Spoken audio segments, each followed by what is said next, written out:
بڑے تایا بھی میرا رشتہ اپنے گھر کرنا چاہتے تھے، لیکن ابا نے صاف منع کر دیا کیونکہ انہیں لگتا ہے کہ میں بہت چھوٹی ہوں۔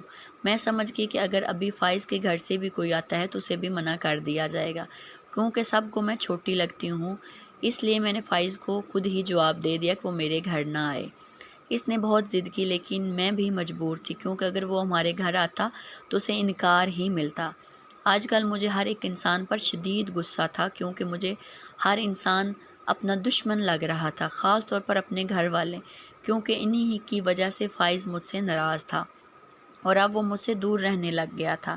میں جانتی تھی کہ وہ مجھ سے بہت پیار کرتا ہے اور میرے پاس آنا چاہتا ہے، اس وجہ سے بس وہ ایسا کر رہا ہے۔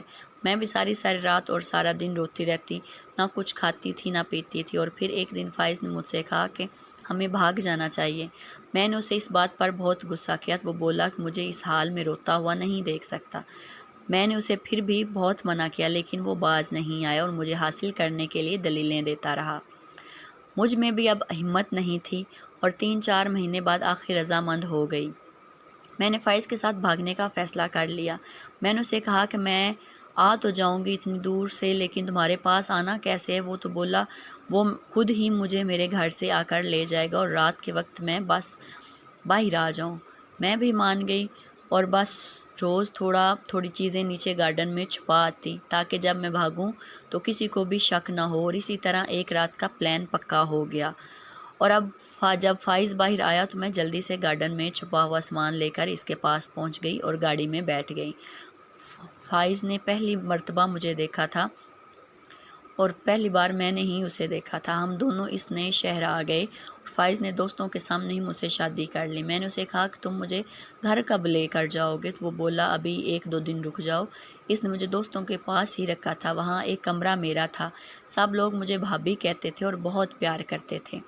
تب ایک دن فائز جلدی سے بھاگتا ہوا گھر آیا اور اپنے دوستوں کو کان میں کچھ کہا۔ وہ لوگ بھی گھبرا گئے اور جلدی سے ٹی وی آن کی، اور جب ٹی وی چلا تو سامنے میرے اماں ابا تھے۔ وہ لوگ وہاں اونچی اونچی رو رہے تھے اور کہہ رہے تھے کہ ہماری بچی جو چھوٹی سی ہے اسے کسی نے اغوا کر لیا ہے، اور اس کا اعلان کسی اپنی مسجد میں نہیں کیا، وہ ایک بہت بڑا چینل تھا۔ میں نے فائز سے کہا کہ اب ہمیں مزید سب سے نہیں بھاگنا چاہیے، بلکہ ہم ایسا کرتے ہیں کہ سب کے سامنے چلے جاتے ہیں اور مان لیتے ہیں کہ ہم نے شادی کی ہے۔ اب وہ لوگ کیا کر لیں گے؟ وہ کچھ بھی نہیں کر سکتے۔ تمہیں مجھ سے شادی ہی کرنی تھی نا، وہ ہم نے کر لی ہے، اب وہ لوگ کچھ نہیں کریں گے۔ لیکن فائز نہ ماننا، وہ اب دوستوں کے ساتھ ہر وقت سرگوشی میں بات کرتا رہتا، اور پھر ایک دن وہ مجھے اپنے گھر لے گیا جہاں اس کے گھر والے تھے۔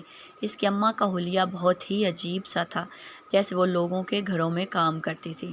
فائز نے مجھے کہا کہ دیکھو اب پولیس ہمیں تلاش کر رہی ہے اور وہ جلد ہی ہمیں ڈھونڈ لیں گے، اس لیے تمہیں اب میری بھی حفاظت کرنی ہوگی اور ہمارے پیار کے لیے لوگوں کے سامنے ڈٹ جانا ہوگا۔ اس کی ان جذباتی باتوں کی وجہ سے مجھ میں بھی اب نیا جوش آ گیا تھا، اور میں نے کہا کہ اب میں کچھ بھی کر کے تمہاری حفاظت کروں گی، کیونکہ تم میرے شوہر ہو۔ فائز نے کہا اگر دنیا والوں نے ہمیں الگ کرنے کی کوشش کی تو ہم دونوں خودکشی کر لیں گے۔ اس وقت میں بھی اس کی باتوں میں آ گئی۔ فائز نے کہا کہ اب ہم خود دنیا کے سامنے جائیں گے اور سب کو کہیں گے کہ تمہارے ماں باپ تمہیں مارتے تھے اور کبھی بھی کوئی خواہش پوری نہیں کرتے تھے۔ تم نے رشتے کا کہا تھا مگر وہ نہ مانے، اور تم آتے وقت یہ خط بھی لکھ کر آئی تھی، اور اس نے یہ بھی کہا کہ سب کو کہنا کہ تم خود یہاں تک آئی ہو، ٹیکسی میں بیٹھ کر آئی تھی، میرے پاس امی نے ٹیکسی کا کرایہ دیا تھا۔ یہ کہانی تو بالکل الگ تھی۔ میں نے فائز سے کہا کہ ایسا مت کہو، یہ سب تو غلط ہے، لیکن وہ کسی صورت نہیں مان رہے تھے۔ وہ بس یہ چاہتے تھے کہ میں ان کی حفاظت کروں، اور پچھلے کچھ دن میرے جتنے اچھے گزرے تھے اب اسی سراب میں مکمل طور پر ڈوب چکی تھی۔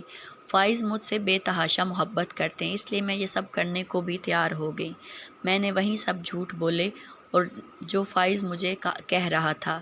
ہمیں عدالت میں بھی پیش کر دیا گیا، لیکن میں اپنی بات سے 1 انچ نہیں ہلی تھی۔ مجھے سب کے سامنے فائز جو سچا ثابت کرنا چاہتا تھا، اس لیے میں نے اپنی عمر بھی غلط بتائی اور سب کو کہہ دیا کہ میں 18 سال کی ہوں، پر میڈیکل کے ٹیسٹ کی وجہ سے میرا یہ جھوٹ جلد ہی پکڑا گیا اور پردہ فاش ہو گیا۔ بابا کسی صورت بھی کیس ہارنے کو تیار نہیں تھے، لیکن مجھے کچھ تو کرنا ہی تھا۔ میں بھی مزید جھوٹ بولتی رہی، لوگ میرے ماں باپ کے کردار پر کیچڑ اچھالتے رہے، پر مجھے کوئی فرق نہیں پڑ رہا تھا۔ میں بس فائز کے پیار میں اندھی ہو گئی۔ ان سب کے باوجود بھی فیصلہ میرے ابا کے حق میں آیا تھا اور مجھے ان کے حوالے کر دیا۔ میں جب گھر گئی تو سب بہت خوش تھے، میری بہنیں بھی خوش تھیں، لیکن مجھے فائز یاد آ رہا تھا۔ میں مسلسل اسے یاد کر رہی تھی اور مجھے اب والدین کو دیکھ دیکھ کر غصہ آ رہا تھا۔ اور پھر میں نے ابا کا موبائل پکڑا اور کمرے میں چلی گئی اور میں نے سوچا کہ فائز سے رابطہ کروں کہ مجھے یہاں آئے ہوئے کافی دن ہو گئے اور اس سے کوئی بات نہیں کی۔ پھر جب میں نے ابا کا موبائل کھولا تو غلطی سے واٹس ایپ میں چلے گئی اور حیران رہ گئی، کیونکہ وہاں سے ابا کے نمبر پر کئی میسج تھے۔ جب کھولا تو پتہ چلا کہ یہاں تو کافی لمبی بات تھی اور کچھ ویڈیوز بھی بھیجی گئی تھی۔ جب میں نے وہ ویڈیوز دیکھی تو شرم سے لال ہو گئی، کیونکہ وہ تو میری سوئی ہوئی کی تصویریں تھیں اور ایسے مناظر تھے جو میں بیان بھی نہیں کر سکتی تھی۔ اس کے بعد فائز نے کچھ میسج تھے جو وہ ابا کو کہہ رہا تھا کہ وہ اس کیس کا پیچھا چھوڑ دیں، ورنہ یہ سب لیک کر دیں گے اور مجھے بدنام کر دیں گے۔ لیکن ابا اس سے نہیں ڈر رہے تھے اور اسے اس کے مقصد میں کامیاب نہیں ہونے دیا۔ تب مجھے پتہ چلا کہ فائز ایک گینگ کا بندہ تھا جو کہ لڑکیوں کو ایسے ہی سوشل میڈیا پر بہلاتے تھے اور ان سے شادی کا جھانسا دے کر ساتھ لے آتے اور جھوٹا نکاح کر لیتے۔ لڑکیوں کے ماں باپ شرم کی وجہ سے نہیں بولتے تھے اور پھر یہ لوگ ان لڑکیوں کو آگے بیچ دیتے تھے۔ لیکن میرے باپ نے بہت شور مچایا تھا اور مجھ سے کسی بھی صورت دستبردار ہونے کو تیار نہیں تھے۔ ابا نے یہ ویڈیو دیکھنے کے بعد بھی یہی کہا کہ یہ جو بھی کر لو میں بچی حاصل کر کے ہی رہوں گا۔ مجھے بہت رونا آیا کہ میں نے جس قدر غلط کیا اور میں اپنے والدین کے بارے میں کیا بولتی رہی۔ میں اب نئی سوچ لے کے سارا کیس میں نے الٹ کر دیا اور کل کورٹ میں پیشی تھی جو کہ فائز نے چیلنج کیا تھا کہ میں وہاں سب کے ساتھ گئی تو وہ مجھے دیکھ کر ہنس رہا تھا، پر میں اس کا ڈرامہ جانتی تھی۔ اس لیے میں نے کورٹ میں صحیح بیان دیا کہ فائز کا ایک گینگ ہے اور یہ دوست ایسے 1000 لڑکیاں لا چکے ہیں۔ سب حیران تھے کہ یہ کایا کیسے پلٹی۔ تب میں نے انہیں حقیقت بتائی۔ اس کے بعد فائز پر لگے سب الزام سچ ہو گئے تھے اور اسے جیل کی سزا ہو گئی تھی۔ وہ سارا گینگ بھی پکڑا گیا، اس میں فائز کی ماں بھی شامل تھی، اسے بھی جیل ہو گئی۔ آج میں اپنے گھر تھی اور اپنا بہت خوش تھی۔ میرے ماں باپ مجھے پڑھا دکھا رہے تھے اور مجھے امید ہے کہ اب میں ڈاکٹر بھی بن جاؤں گی اور پھر اپنے ماں باپ کا نام روشن کروں گی اور اب میری زندگی کا ہر فیصلہ میرے ماں باپ کے ہاتھ میں ہی ہوگا۔